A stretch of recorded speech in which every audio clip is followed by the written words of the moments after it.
Pumunta ka sa aking mga kapatid. Magandang araw ng Lunes, mga kapanalig. Kapistahan po ngayon ni Santa Maria Magdalena, ang apostol sa mga apostoles. Ito po si Sister Rose Agtarap ng Daughters of St. Paul para sa mabuting balita. Tayo na pong magnilay sa Ebanghelyo.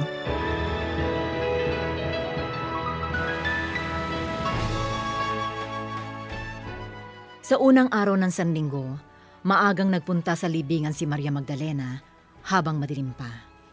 Nang makita niyang tinanggal ang bato mula sa libingan, patakbong pumunta si Maria Magdalena kay Simon Pedro at sa isa pang alagad na mahal ni Jesus.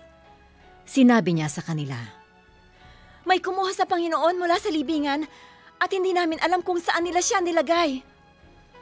Nanatili sa labas ng libingan si Maria na tumatangis.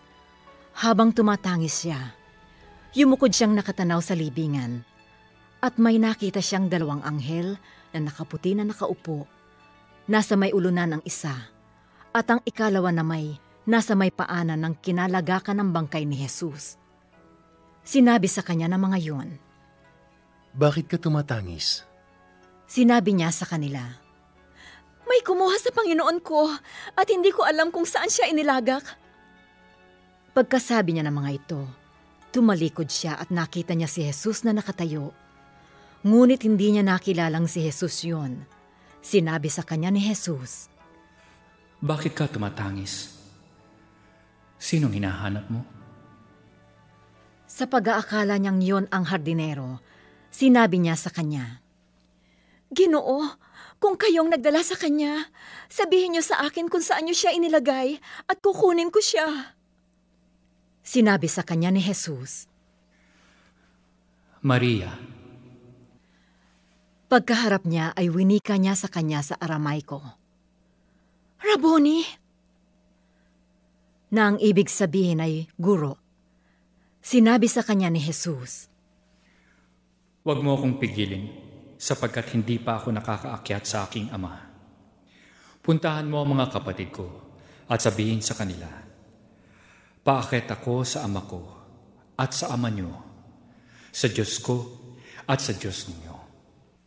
Pumunta si Maria Magdalena na nagbalita sa mga alagad, "Nakita ko ang Panginoon at ito ang sinabi niya sa akin."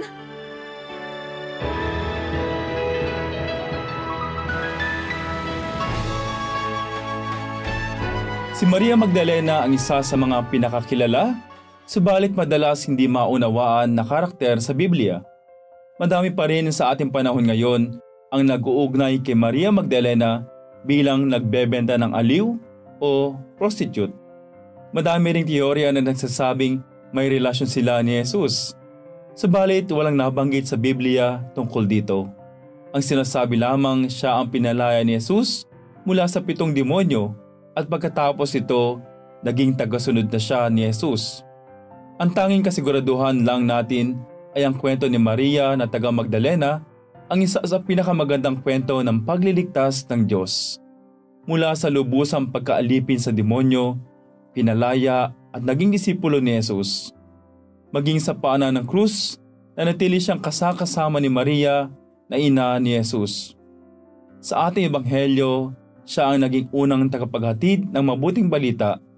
Buhay si Jesus, isang babae na halos wala ng pag-asa, isang babae na sinukuan na ng lahat.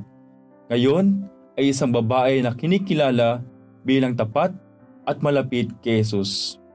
Lahat tayo ay binibigyan ng pag-asa ng Diyos para baguhin ang ating buhay. Lahat tayo ay binibigyan ng kakayahan upang makaahon sa ating nakaraan. Sabi nga, lahat ng santo ay may nakaraan at ang lahat ng makasalanan ay mayroong kinabukasan. Tayo ang magsasabi ng katapusan ng ating kwento. Mga kapanalig, support our Paulines mission. Subscribe, like, and follow Paulines on our social media accounts. Donate through our donations channels to help us continue our ministry. Ipadala po ninyo ang inyong mga intensyon at kahilingan at makakaasa kayo na isinasama namin kayong palagi sa aming panalangin araw-araw. Ito pong muli si Sister Rose na nag-aanyaya sa inyong manalangin kasama ni San Ignacio ng Loyola. Panginoon, Turuan mo akong maging bukas palad.